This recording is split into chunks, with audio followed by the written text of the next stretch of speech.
Broadcasting live from atop the Rocky Mountains, the crossroads of the West. You are listening to the Liberty Roundtable Radio Talk Show. It is a special day, ladies and gentlemen, but maybe not for the exact reasons that you think. I'm Sam Bushman. Happy to have you along. We are indeed live for Memorial Day, so happy Memorial Day to all of you. Thank you for listening. Spread the word, share the love. Our commentary, our news needs to be spread throughout the land, not because we're so important, but because it is about the supreme law of our land. It is about the proper role of government. It is about God, family, and country, ladies and gentlemen. In that order, I might clarify. I pray you take time to really ponder this day and what it means. Memorial Day is a day of rest. It's a day of contemplation. It's a day of appreciation. It's a day of humble gratitude. But I want to be very clear. You know, a lot of times what we do is we want to just run around and reward the soldiers and clap and, you know, wave the flag and act like, you know, hey, we're really patriotic. And I get that we want to show our gratitude to those who have served, those who have lost their lives, those who have struggled with the aftermath of war and of all kinds of other different upheavals. I get it, and I understand, and I do want to show respect. Please don't misunderstand. At the same time, though, I want to take a step back and look at it honestly, candidly, clearly, directly, honestly, from a moral high ground point of view. You know, if we really care for our soldiers, it isn't just time to, on the back end at Memorial Day, say thank you. It is about understanding, when are we in a just moral war? When are we in a defensive war to protect our wives, our children, our sacred honors, our religion, our liberties, versus when are we not? And when we cross that line and we're not, and it becomes an unjust war, an immoral war, not a defensive but an offensive escapade, if you will, then you know that you crossed the line. And to back it, to promote it, and or to ignore it is dishonest, disingenuous, and unacceptable. And I don't mean to go after anybody in particular, but I do want to set that standard of truth. The standard of truth, ladies and gentlemen, is, you know what? Just war makes sense. It's appropriate to defend one's loved ones, one's freedoms. But when we cross that line, we've gone into territory that we ought not. And I'm afraid in America, we've done that for decades. And it's time for Americans to learn that line, to understand that truth, and to really hesitate when it comes to going to war. We're about to increase war at every turn. We've heard wars and rumors of wars my whole life, and I'm almost 60 years old. And it doesn't seem to be ending. It seems to be expanding at an alarming rate. We're going to put our women on the front lines in wars if we're not careful. We're going to draft people and force them into wars. Endless loss of life. And then if we're not careful on the back end of that, we're going to wave the flag and act like, yeah, they're heroes.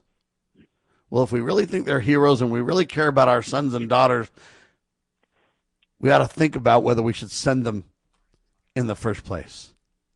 So think about that this Memorial Day, will you please? With that monologue, Lowell Nelson, campaignforliberty.org, my dear friend. Happy Memorial Day to you and your family, and welcome back, sir. Oh, thanks for having me back, Sam. On your remarks, I totally agree. You know, Ron Paul is the one who, in my mind, the biggest proponent of supporting our troops, and he said, just bring them home. That's the best way we can support our men and women in uniform. Bring them home from all of these foreign lands, these foreign interventionist wars. You know, Sam, America has been at war for many, many more years than it's been at peace. When you add it all up, I mean, we have, 250 years this year, and probably well over 200 years of that time we have been at war. And it's just nonsensical. I mean, when will we ever learn? That's my question, Sam. I agree 100%, and it's very scary because if you ask that question, you'll get back, oh, we've been at peace way longer. Because if we don't declare war, and we haven't since World War II, you get a lot of years of pretending we're not at war that way. So you got to really kind of think about what does that mean? What are we talking about? And as we celebrate America's 250, it's time to ponder those questions. And, really at the core of all war is dishonest money, Lowell. That's what facilitates or makes possible these endless wars, is be able to print your money, fiat currency, and our federal government is doing that every single day, every second of every day, devaluing the value of the labor you've already put in, the dollars that you put in the bank, the dollars that you've earned. They are worth less today than they were yesterday, and their value continues to decline because our government continues to print money to fund both the foreign wars and the domestic welfare policies of this regime. It doesn't matter what party's in power, Sam. It doesn't matter one whit. They continue to fund wars and fund welfare. It doesn't matter who's in charge of the fake money either, really. So we kind of switch the guard, but it doesn't matter. It mattereth not, Lowell. No, not at all. Doesn't matter which party's in power. Now, there are a few good men and women who stand up for the proper role of government. I think Thomas Massie is certainly one of them, and thank goodness he's got 7 more months of service ahead of him in the U.S. House. But he and Ron Paul and a handful of other people in Congress, they do have the right idea. They have consistently voted against more wars, against welfare handouts and policies that degrade individuals instead of helping them stand independent. And these are the few, unfortunately, who get drubbed out of service. Marjorie Taylor Greene threatened, she resigned. Thomas Massie was primaried. And the current vote count on that race, of course, is that he lost. But the good guys, they get drummed out of Congress, unfortunately. And we just need good people. We need more good people. It's not going to take a majority to prevail, as Sam Adams said, but an irate, tireless minority. And folks, that's you. We're talking to you right now. You are this irate, tireless minority. And, we need to stand up for that which is right, Sam. Now, this is an interesting little tidbit, and I hate to derail from the conversation because we have so many things going on. But you got to think about, if we want peace, you got to define, how do you define peace? Do you mean peace means no declared war, no active combat, no military interventions, no occupations, no proxy wars, no foreign bombing campaigns, no domestic armed conflicts? Then the United States has experienced surprising little true peace since 1776. Well, that's the reality that you're making, and that's absolutely right. And I define that too, because people might try to argue the point, but you got to quantify it. What does peace really mean, right? A lot of historians and political scientists would argue the U.S. has been in some form of armed conflict, intervention, occupation, or military operation for the overwhelming majority of its existence. And that would be hard to argue against, right? Well, you're right, Sam. And plus, economic sanctions is another form of warfare. And so we've been doing that. We've been strong-arming other countries, either by force of arms and or economic we give them money. Basically, we bribe them to do what we want them to do, or we loan them money and then call their loan and force them to do what we want them to do. So economic warfare, sanctions, and blockades, that's also another form of warfare, and it hurts peace. It's not a peaceful action when we do that. Some people think Mission Impossible is a movie. Others, like Ron Paul and myself, believe that it means Kevin Warsh has an impossible task. Yeah, that's for sure. And the impossible task is this. I mean, he's been asked to save the economy, basically, lower interest rates, so our debtor government can more easily print fiat dollars so that they can spend more money, and at the same time lower the rate of inflation. Well, that's just mission impossible. You can't do both. You can't, the laws of economics don't allow for both. You either allow the free market to set the interest rates, and that would tend towards prosperity. But if you do that, then the government can't print fiat money and spend, it into oblivion. And if you lower interest rates so the debtor nation that we are can more easily print dollars and spend more, then you hurt the consumers. And so that's what they've chosen to do. You know, Fed Chief Jerome Powell has not been renewed. He's been serving 8 years. Trump replaced him with Kevin Warsh, right? And then probably because Powell refused to lower the interest rates as far as Trump wanted them to go down. But Warsh now has an impossible mission. He's got to do both things at one time, and he's not going to be able to do it, Sam. But the end of the petrodollar, folks, and the world's reserve currency will likely create some temporary pain, but we know that what it really means is liberty will be the case if we realize the mistakes and realize that the free market is key. We need the final collapse of the warfare state and the fiat money that sustains it. And we need to move to really the free enterprise system where people are free to sell and buy, and the market, reaches its own equilibrium based on supply and demand. If we want to live the laws of peace, then we got to be honest and kind to other people around us. If we want prosperity, then we got to live in the prosperity market of the free enterprise system. Ron Paul wrote a great column that typifies all this. Check it out at LouRockwell.com. Do we still have a constitution, though, Lowell? That's a good question that Andrew Napolitano writes. and his columns are so insightful all the time. This column this week, or last week, that he posted, it talks about something fairly new. I had not heard about this. Donald Trump, our president, announced plans to give away tax dollars without congressional authorization. To whom, you might ask? Well, to his friends, his buddies, his allies, who he believes were mistreated by the Biden administration. And so Napolitano was asking the question, is that legal? Well, the answer is no, of course it's not legal. And so here's the backstory on that. Basically, it's this. In 2019, which was the last year of Trump's first administration, there's an IRS employee who leaked Trump's tax returns to the media. Basically, this IRS employee stole tax returns of about 425,000 people.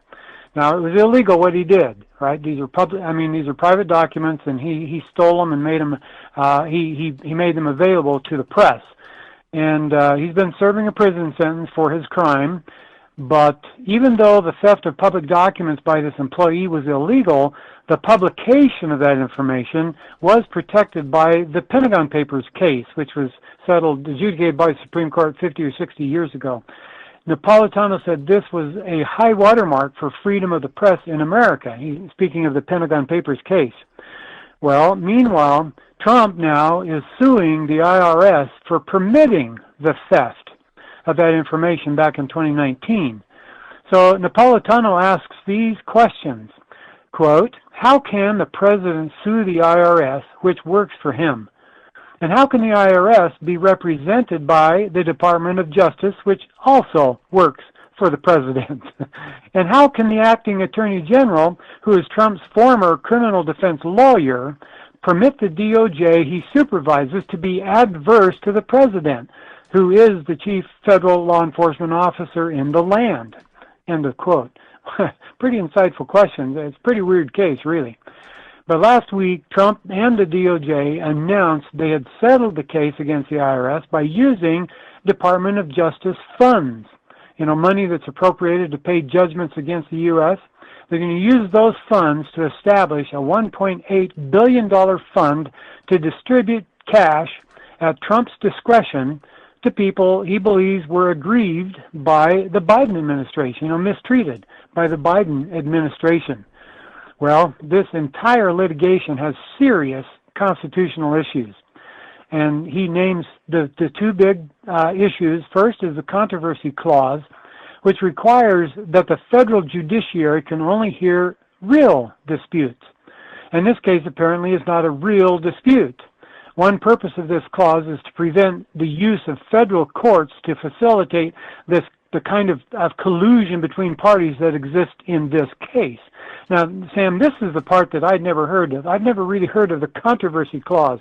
I mean, it makes sense. You go back to the Constitution, read this, but I'd never seen it in spades like it is here. And so Napolitano is saying that what's going on here is a mild dispute. It's not a real dispute. It's just an argument. And to settle the argument, Trump set aside this money, almost $2 billion, that he can just dish out to his friends, his buddies, his allies that were mistreated by the Biden administration. Well, that's the first problem that's going on. The second problem is the Appropriations Clause, which says no money may be drawn from the Treasury except money that's appropriated by Congress. Well, Trump's scheme was not approved by Congress, and so he is not permitted to do what he has announced he will do. So, what's going to be done about this abuse of authority? Well, I don't know, Sam, but do you see anyone in Congress standing up to call out the president on this abuse of power? You know, Thomas Massie might if he knows about it. I don't even know if Massie knows about it. Massie has a backbone. He's got guts. Well, Judge Napolitano then writes something very profound, Sam, and I point this out, something that is not well understood by the students of even of the Constitution. I mean, everybody talks about the three branches of government as though they're separate but equal. Well, Napolitano says it right here. He says Congress is by design the strongest of the three branches of government. Actually, that's what I said. The way he put it was this, well, quote, while Congress and the presidency are equal branches of government, Congress is the first among equals. So even Napolitano doesn't get that quite right. But, in my opinion, Congress by design was and is the strongest branch of the three separate branches of government. They are preeminent, right? And Napolitano explains why Congress is the strongest branch. He says it can remove jurisdiction from the Supreme Court, and it can remove a president from office. And so, I mean, obviously, he said the Congress is the strongest branch of government without actually saying so. and it's strongest because it has the most people in it, so it has the most democratic, capabilities in it, which represents all of us the best, as opposed to very few on the court and the president being only one. So that's important to understand. It also then has the representative relationship, not just democratic, because it's representative. Hey, they, take action on our behalf. That's the representative part. And then they have to answer to the people more often, every 2 years in the case of a congressman. And they have the greatest relationship with us, meaning there's more congressmen than any other office in the land. And because of all those reasons, it is the strongest branch, should be, but only, Lowell, if we, the people, make it so. If we don't demand they take action, claim their responsibility, jealously guard their lane, if you will, and demand others stay in their lanes, then the answer is it won't be. But it was intended to be and can be, but it's up to we, the people, sir. And the 17th Amendment crippled the Senate. It crippled the states, actually, because they changed the Senate to instead not being representative of the states, they made it representative of the people in the states. And so basically we have two houses representing the people and nobody representing the states today. And the framers designed the Congress so that the one house represented the states and one house represented the people residing in those states. And we have irreparably crippled our Congress by passage of the 17th Amendment. Well, what we've done is we've made the senators literally unreachable by anybody, and that's the problem that we have, and they don't represent anybody except for their own interests and their own agendas, etc., and the lobbyists have more control than the rest of us. The question that Kurt Nemo asks is a good one, though. Hey, you know what? Did we... or did Cuba import drones to attack us? Is that what this is about, bringing this battle to the homeland? What do you think, Lowell? Well, just before going to that topic, Sam, I need to ask these questions. Back on the Napolitano column, he entitled his column, "Do We Still Have a Constitution?" And then near the end of his column, he asks with these questions. Again, these are insightful questions. Why let a president kill both people without any due process? Why let a president start a war when the Constitution clearly reposes that authority in Congress? Why let the president impose and collect sales taxes on products and services originating in foreign countries when the Constitution makes clear that only Congress can do that? And now this, why let the president, under the guise of settling a lawsuit with no adversity between the parties and with no judicial oversight or approval, take tax dollars and give them to his political allies? End of quote. So, and then in the final paragraph, Sam, he uses a word that I really, really love. because it describes Congress so accurately. The word is supine. Here's what he wrote, quote, "These dangerous times are made worse by a supine Congress and a constitutionally indifferent president. The Constitution cannot enforce itself. What part of it will the president evade and Congress overlook next?" End of quote. And so for those of us who do not know what the word supine means, I think everybody has a vague idea, but supine means to lie horizontally on your back or to describe someone or something that is passive, lethargic, or unresisting. Yeah, derelict in your duty is another way I'd describe that, but yes, the point's well taken.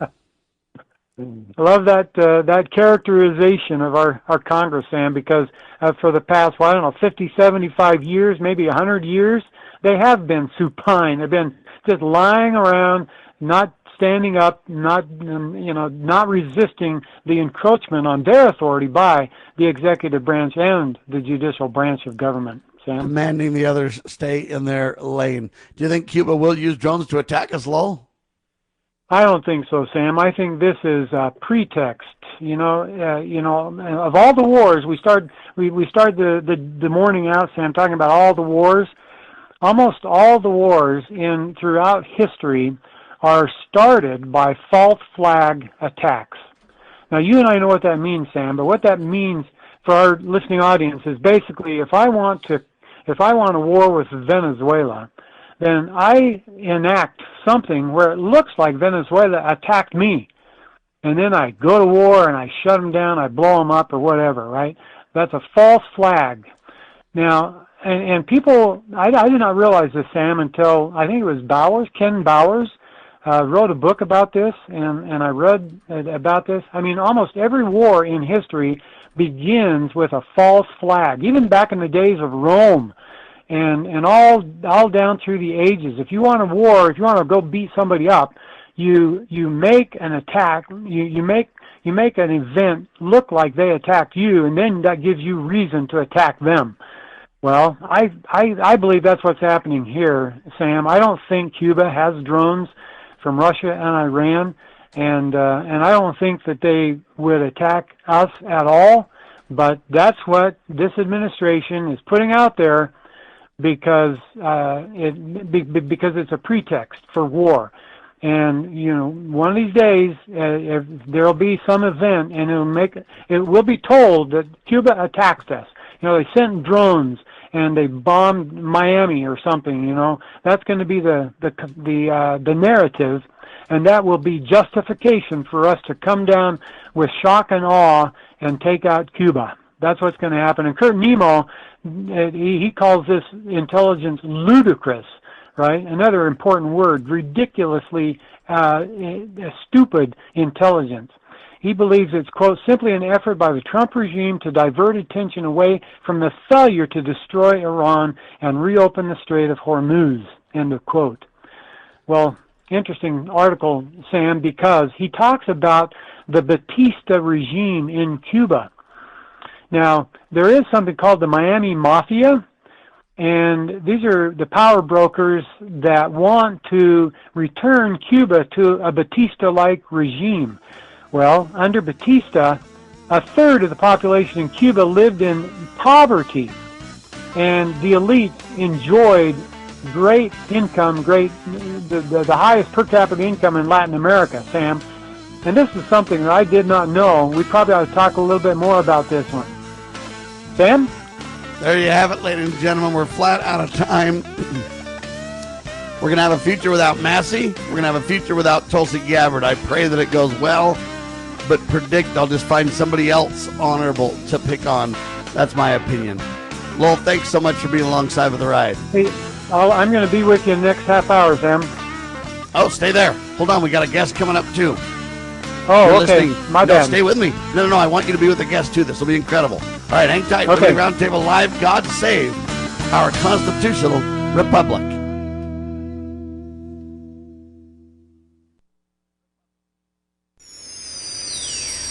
Proclaiming liberty across the land.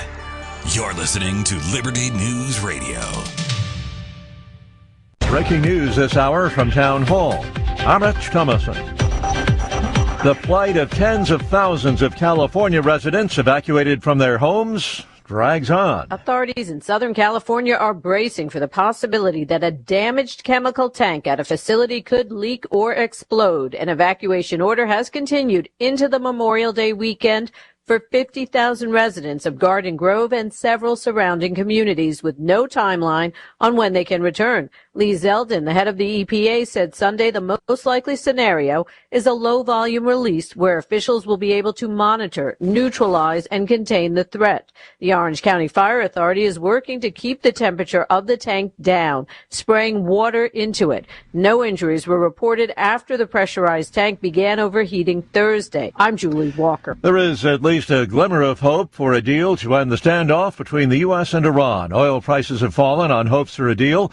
But President Trump is counseling caution and restraint. As the president said, he's not in a hurry. He's not going to make a bad deal. I mean, the president's not going to make a bad agreement. Secretary of State Rubio, Mr. Trump says talks with Iran are proceeding constructively.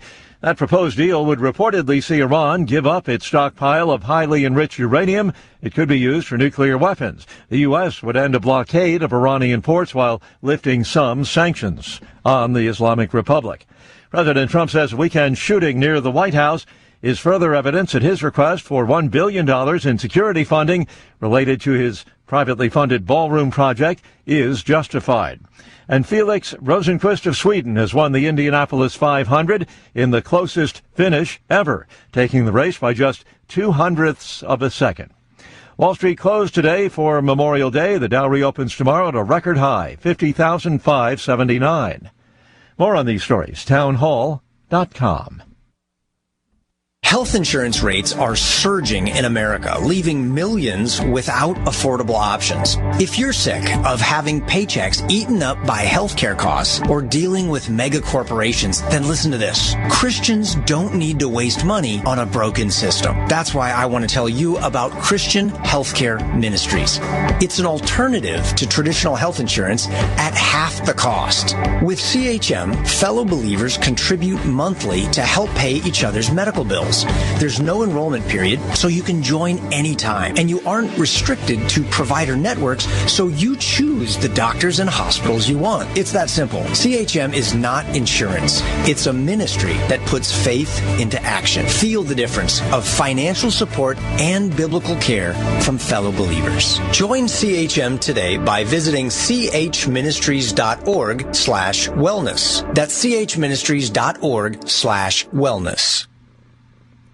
This is a battle between truth and deceit, a battle between forces that would enslave this country in darkness and between a media that wants to present you with the truth. We are being censored. America's news outlets no longer provide the truth.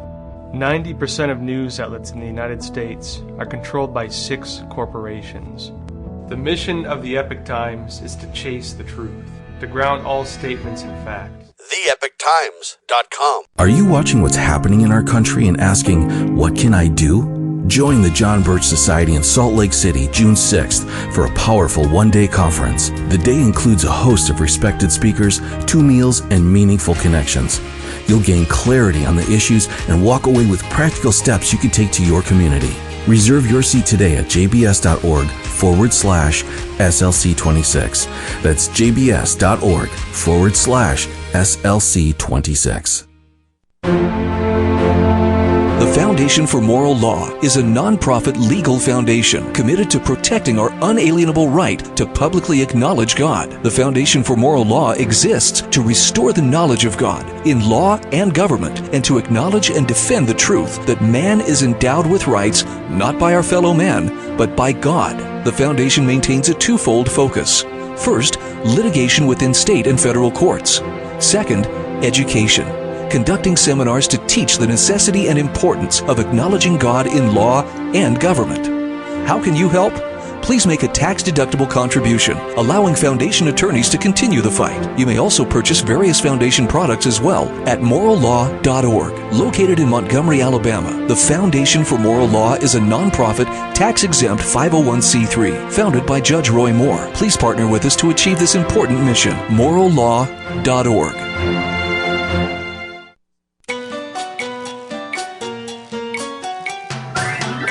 Broadcasting live from atop the Rocky Mountains, the crossroads of the West. You are listening to the Liberty Roundtable Radio Talk Show. We got some incredible events coming up, ladies and gentlemen. One of them is June 5th and 6th, ladies and gentlemen, in Salt Lake City at the Radisson Hotel. Lowell Nelson, campaignforliberty.org, with me this second half hour as well on the radio. Our guest today, Lisa Van Gelderen, National Events Coordinator with the John Birch Society, jbs.org.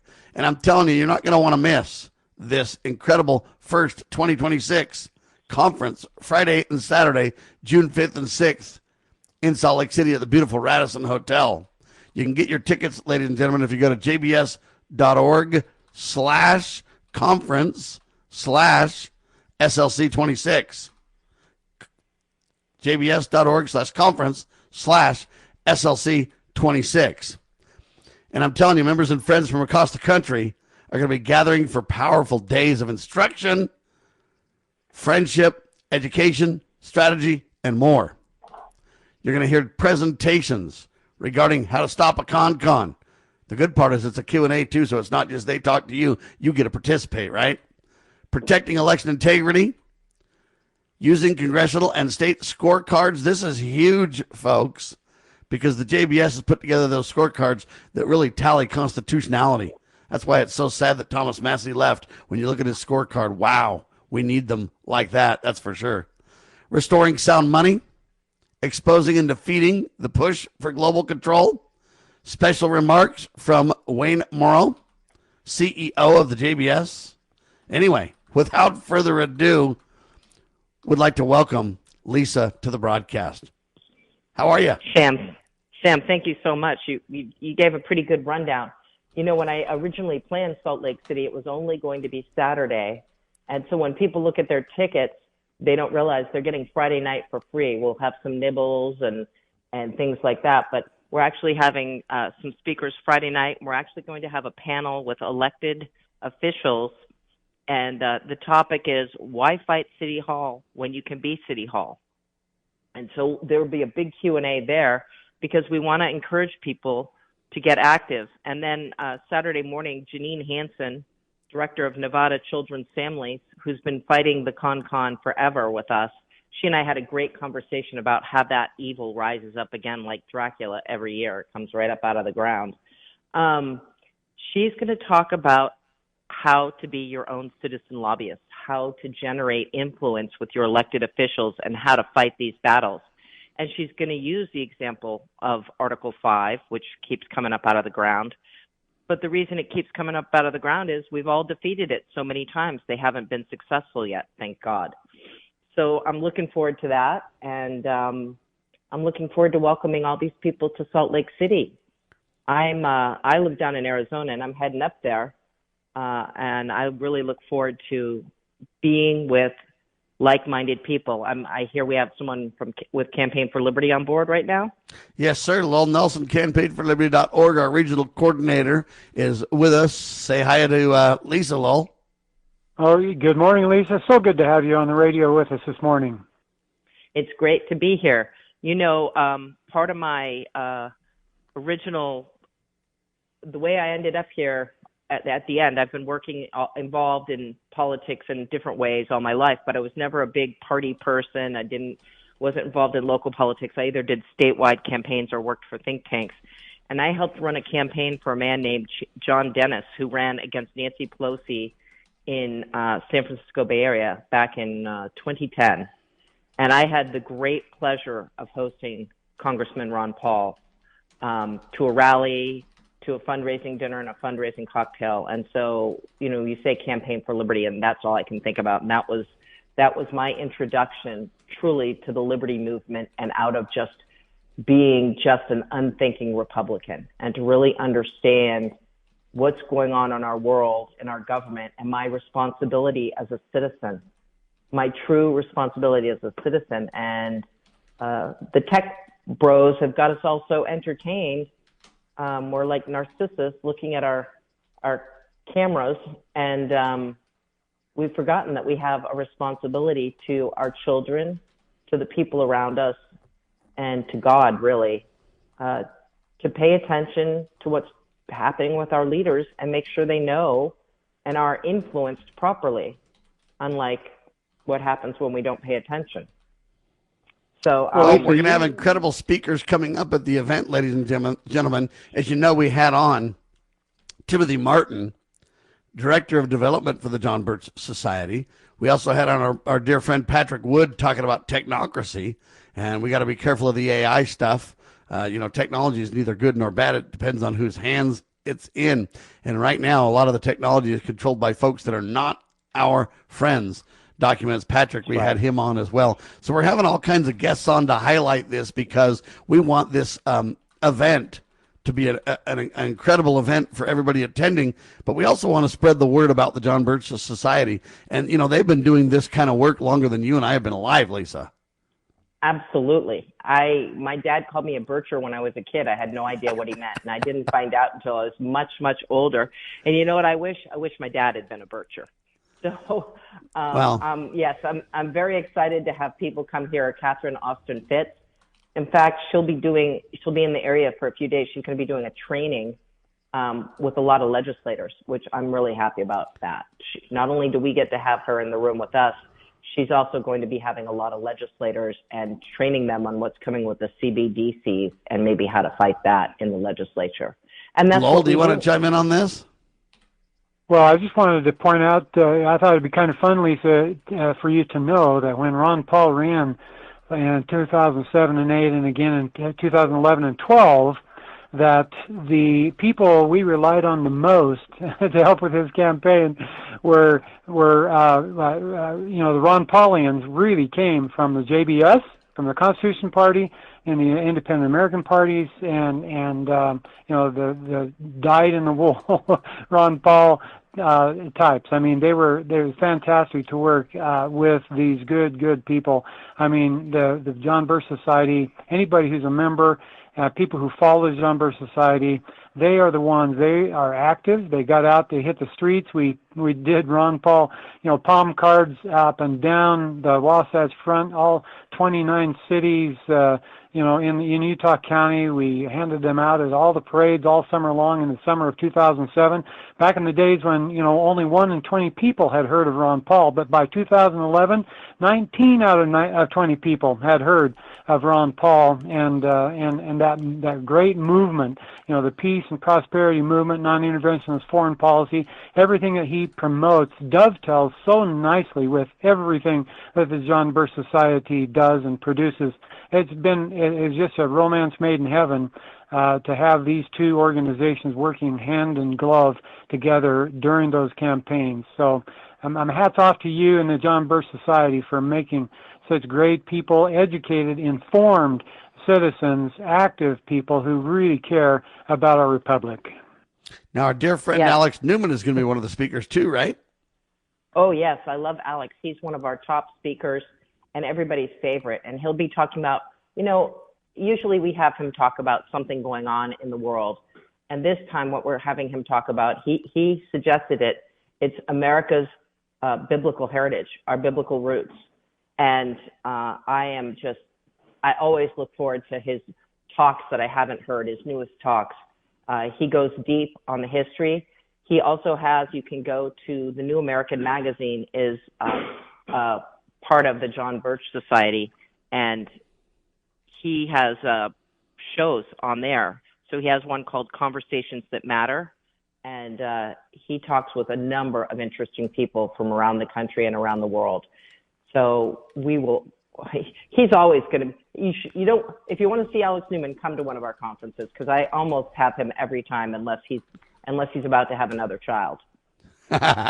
Well, the reason I bring Alex up is because he's a beloved guy in Utah. He's been to Utah many times. He draws a crowd. People love him because, as you wisely point out, he brings the history to the table. He brings PowerPoint slideshows where you can actually see what he's talking about. He plays clips from those leaders. So instead of just, leveling allegations, he delivers the message in their own words, etc. Lowell, you've seen this kind of stuff from Alex, right? You bet. Yeah, I love that man. He's terrific, and I want to give a shout out. He has a young assistant that it's kind of like his protege that he's bringing up. He's a future Alex Newman, and his name is Andrew Muller. And so we are going to start having Andrew speak, and he writes for the New American Magazine as well, but he works side by side with Alex in Alex's studio. Yes, that's great news. By the way, I just went to the New American Magazine website, thenewamerican.com, and the first story I see just kicks it right out of the gate. King Charles announces digital ID plans, written by Rebecca Terrell. Terrell. Yes. Yep. Is that how you say it? Yes. All right. Yes. Anyway, Rebecca's, and so she really rocks, right? well. Is she going to speak? No, she's not coming. Rebecca doesn't like to travel. So, and that's the thing I want to say to the audience is, we don't have these all the time in the western half of the U.S. We have been in the central, I've tracked back, we've been in the central part of the U.S. and we'll be on the East Coast next. So if you really want to come to one of these events and really get a feel for the John Birch Society and what it's about and the kind of people that we attract, please come to Salt Lake City, June 5th and 6th. I know we have guests coming from Idaho, Montana, Wyoming, all over. And I'm sure that we will have people flying in from Florida and maybe even Hawaii. The last two events, this couple came from Hawaii to Pennsylvania and to Laguna Hills. So if you're anywhere near Salt Lake City, this is the place to be. And Paul Drudge asks the important question, too. Is Rand Paul the next neocon target? Are they going to go after Rand next? And sadly, it's probably true. Oh, I'm just hoping that we have Thomas Massie create a Rand Paul-like, not Rand Paul, a Ron Paul-like movement, and that he runs for president. I think that Thomas Massie, although my understanding is he might run for governor, I think he would be great as president, and we need him. Or a senator. Great state of Kentucky has given us some really bad senators. The latest article on the New American that Alex Newman wrote, just to highlight kind of what he does, so everybody kind of understands. Exposing the pharma psychiatry, education, special needs industrial complex. Alex Newman, huge article there. So there's a lot available at the New American. If you're not familiar with it, in my opinion, it's one of the premier news sites in the country with real news. That's important for sure. Lisa, what speaker are you looking forward to hearing the most? Oh, that's a tough question. I know that's a very difficult question. That is a very tough question, yes. Well, as I said, I'm really looking forward to hearing Alex's newest presentation. But Catherine really brings something to it, and we're bringing in J.P. Cortez.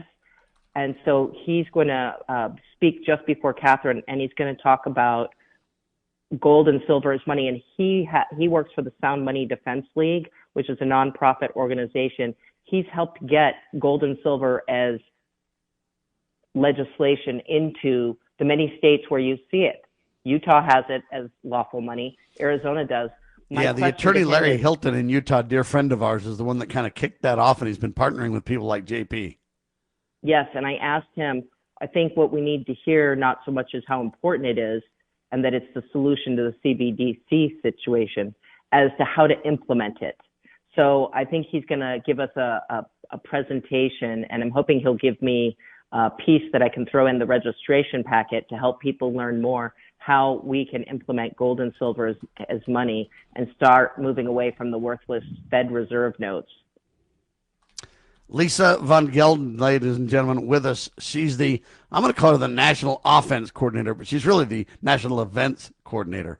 But I say offense because putting together conferences like this takes guts, takes just oodles. I'm going to say that again, oodles of hard work, because the John Birch Society doing the work that it takes to preserve America. Their magazine, thenewamerican.com, and you don't want to miss this incredible event coming up June 5th and 6th at the beautiful Radisson Hotel. You can get your tickets to ride, folks. There's meals with that. JBS.org/conference/SOL SLC 26. So there's meals there as well with your ticket, right? Oh, yes. Friday night, we'll have some nibbles. It won't be dinner because it's starting later. But on Saturday, you'll come in Saturday morning. Because we're starting early, it's not going to be a breakfast, but I hear that they make a terrific homemade granola bar at the hotel. So there'll be a big platter as you're getting your registration together of granola bars so you can go have with your juice, coffee, or tea that we'll be providing. And then there's a beautiful buffet lunch and a beautiful buffet dinner. And it's a full day. It's starting at 8 a.m. and I know we're going to go to at least 9:30 at night, but there'll be a couple of breaks. There'll be an hour and a half break at lunch. We'll have an hour plus break in the afternoon when you can go and talk to the speakers or the authors. You can buy their book and get a book signed. We'll have a very full bookstore. Last year in our bookstore, we sold a good solid 5 figures of material. We were going to raffle a gun, but apparently the laws in Utah do not allow us to do that. We have a beautiful, beautiful John Wayne rifle. It's like a $2,000 gun that's beautiful inscribed. But, the state laws in Utah, maybe you guys need to get that changed. And then we'll have another hour and a half at dinner. And then after the evening speakers, they just hang out. So it's a very long day. So we definitely have to provide food and nourishment to keep everybody on their feet. We had people meet and from across the country who started dating at one of these events. So if you're a lonely conservative, Republican, Thomas Massie, Ron Paul fan, come and meet your fellow travelers, because it'd be kind of like changing the country song, looking for love, and it'll be in all the right places this way, ladies and gentlemen. That's how it is, Lowell. What do you say? Lowell? Well, I'll tell you what I think. I'm married to the love of my life, and we're like-minded, and there is peace and harmony in our household because we're, as my husband says, we're singing from the same hymn book. So there you go. Amen to that. So, that's really important, folks, to kind of understand that you can meet people at the right places, whether it's reach out for collaborative work, Campaign for Liberty, working with John Birch Society. The list goes on and on and on. They're going to have panels there, too, right? There's some panels? Yes. We have the panel on why fight City Hall when you can be City Hall. And that's going to be the bigger panel on Friday night. We moved it to Friday night because we added Peter Tickton at the last minute, and I had to give him ample time. I didn't want to cut into any speaker's time because I added a speaker. So I added an event instead for Friday night. And so we're going to have a discussion on Friday night. And then on Saturday morning, we're also going to have Robert Brown, who I think many of your friends and fans in Utah should know Robert Brown. Robert Brown created our Constitution is the Solution series, and he's a fantastic man. And he's going to come down and he's going to be talking about he's got a new presentation on Madison and it's around Article 5. And then we're bringing in Janine Hansen from Nevada, and the two of them are good friends, and they're going to talk about the state of the country when it comes to Article 5. And then they will be taking questions. And just so y'all understand, Bobby Brown is kind of the pop guy. This is Robert Brown, the constitutional guy. So there's a difference, just so you clearly understand. Lola, are you with us? Yeah, I'm here, Sam. And by the way, Robert and Eve Brown, they host chapter meetings in their home every month. Robert's wife, Eve, is a chapter leader, and so it really is a pleasure to be so close and to know them and to just know their heart. I mean, they're out there passing out literature at parade events and at meetings, and they're just you see them everywhere. You go to a patriotic meeting, they're going to be there, and they're very, very active. And not only is he a great speaker, but they're great activists as well, promoting the good word, getting it out there, and promoting freedom and peace and prosperity. So they are a great couple. And so what you say about meeting somebody of a like mind is very helpful to the freedom movement. If you can be yoked together with a spouse who also cares about freedom and liberty, then that really is a great combination. Absolutely. And Robert and Eve are terrific. And Robert started as a field coordinator for the John Birch Society, and he worked with chapters and helped recruit new members. And when I was new to the John Birch Society, I was a field coordinator for Arizona and New Mexico. And I started in August of 21, and in September of 21, the previous coordinator had organized an event. Robert Brown was our speaker. We flew him into Mesa, Arizona. We had a huge crowd to come hear him. It was fantastic. I cut my teeth on the John Birch Society in early 90s, and I met a guy, the late Bliss 2.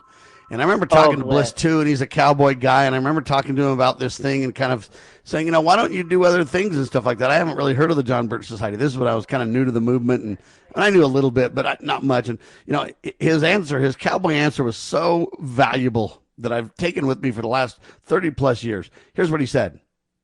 I ride for the brand.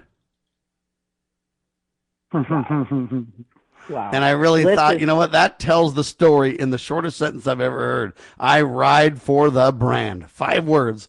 But it told me, hey, he's there because this is the true blue. And I've studied the John Birch Society ever since, worked with them, the New American, spent time with them, involved with them, gone to their events and everything else. And Lowell, I would say this, you know what? I ride for the brand really tells the story, doesn't it? Well, absolutely, Sam. Bliss, too, not only was he a great activist, but he was so informed, so educated. I mean, he had probably read all of the books produced by and published by the John Birch Society probably several times. I mean, he's a walking encyclopedia. He could tell you about any historical event and make it interesting and fun and exciting and memorable. I mean, that guy was amazing. And so I have similar feelings about Bliss, too. What a tremendous individual. And it just seems to me that anybody who works and spends time with the John Birch Society for any length of time becomes well educated, well informed about all things, freedom and liberty oriented. And it's just a pleasure to work with. And Lisa, we're so glad you're coming. So glad that you organized this event for us right here in Salt Lake City in the heart of the Wasatch. We really appreciate it. Now, Lisa, Thank you. I guess Bliss, as he kind of got older and sick now, he's passed away, but he threw a lateral to Eldon Stahl, and Eldon Stahl carrying the ball in our area now. He'll be there as well and speaking, from what I understand, right? Yes, Eldon's helping with the panels, and he's also going to be talking about, Eldon has a huge territory. My hat is off to that man. And the joy of my job is that I get to work closely, whoever manages a certain territory where I'm putting one of these events, I get to know them even better. And Eldon's a terrific young man. The other thing is, in my previous life, I owned a printing company, and so I still have many, many contacts, and I'm able to get scorecards for our coordinators at very reasonable prices. So I helped Eldon with the scorecards in Wyoming, and we have Dave Iverson coming in, who has a podcast, Cowboy State Politics, and he's going to come in, and between him and Eldon, he's going to be talking about how they got constitutional legislators elected to the state legislature in Wyoming. They drove out some of the worst and replaced them with constitutional legislators, and part of that was the scorecards. Eldon Ladies and gentlemen, the take scorecards. of the conference is you and I, we the people, can indeed get it done. The scorecards are critical because they tell the truth, not what they say, but what they actually do. And that's what, when their lips are moving, they're lying. But when it comes to their scorecards, their records, you can actually track what they do. Lisa, 30 seconds, go. 30 seconds. Sam, freedomindex.org is where the scorecards reside, and I'm going to give you my favorite example. In I think it was the 2016 Congress, Bernie Sanders scored 32% constitutional voting record. For a liberal like him, that's amazing. You go over and you look at Lindsey Graham, he scored 11%. And folks, there's the story that Lowell's trying to tell you and that I'm trying to tell you, John Birch is trying to tell you.